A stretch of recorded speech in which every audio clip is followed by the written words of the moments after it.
Nearly 4,000 years ago, in the ruins of ancient Nineveh, archaeologists uncovered something remarkable. A large wooden device fitted to a door, with wooden pins that dropped into place by gravity alone. To open it, someone had to reach in with a long wooden key, lift the pins, and slide the bolt free. It was crude. It was heavy. But it was something humanity had never truly needed before this point in history. A way to say, "This is mine, and you cannot simply walk in."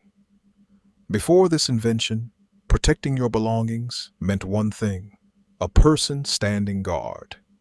This wooden mechanism was the first time an object, not a person, could do that job instead, even while its owner slept. Egypt refined this wooden pin lock design further, using it to guard tombs, temples, and the homes of the wealthy. The mechanism relied on a beautifully simple principle: gravity holding pins in place, one that, remarkably, still forms the basis of most pin tumbler locks used today. In ancient Greece, smaller portable locks began to appear, used on chests and personal belongings rather than just doorways. Meanwhile, keys themselves started taking on new meaning entirely. Owning a beautifully crafted metal key wasn't just practical, it became a quiet display of wealth.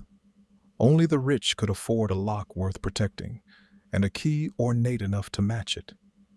Security had become status. Rome took the lock from a simple wooden mechanism into the age of metal. Iron and bronze locks replaced wood, offering far greater strength and resistance to tampering. Smaller, more intricate metal keys became common enough that Roman citizens sometimes wore them as rings, practical, always within reach, and quietly signaling that its wearer owned something worth locking away.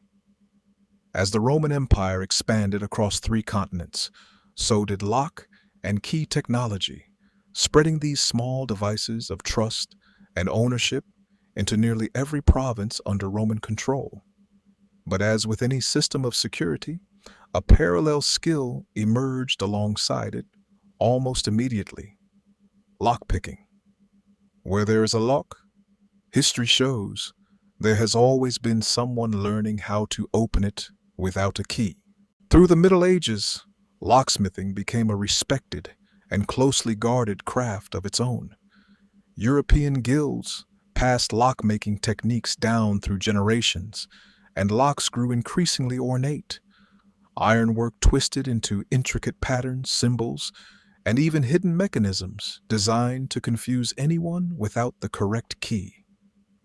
The true turning point came in 1778, when Robert Barron patented the double-acting tumbler lock in England, a design requiring the key to lift internal levers to precisely the right height, dramatically increasing resistance to picking.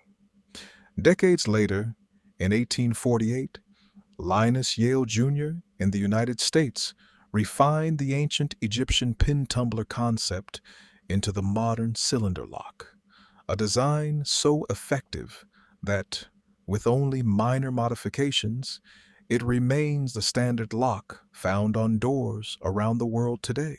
By the 20th century, locks had moved far beyond doors and chests. Padlocks secured bicycles and lockers. Combination locks removed the need for a physical key altogether, relying instead on a sequence only the owner would know.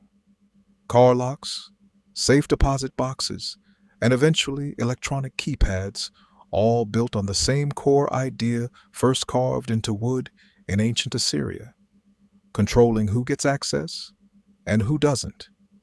What was once a rare device, guarding only the wealthiest tombs and households, had become something nearly every person on Earth used daily, often without a second thought. Today, the lock has entered its most abstract form yet. Fingerprint scanners, facial recognition, and digital passcodes now guard our phones, homes, and entire financial lives. No physical key required at all. Even the concept of a password is, at its core, simply the oldest idea in this story wearing a new disguise, proving you're the one person who should be let in.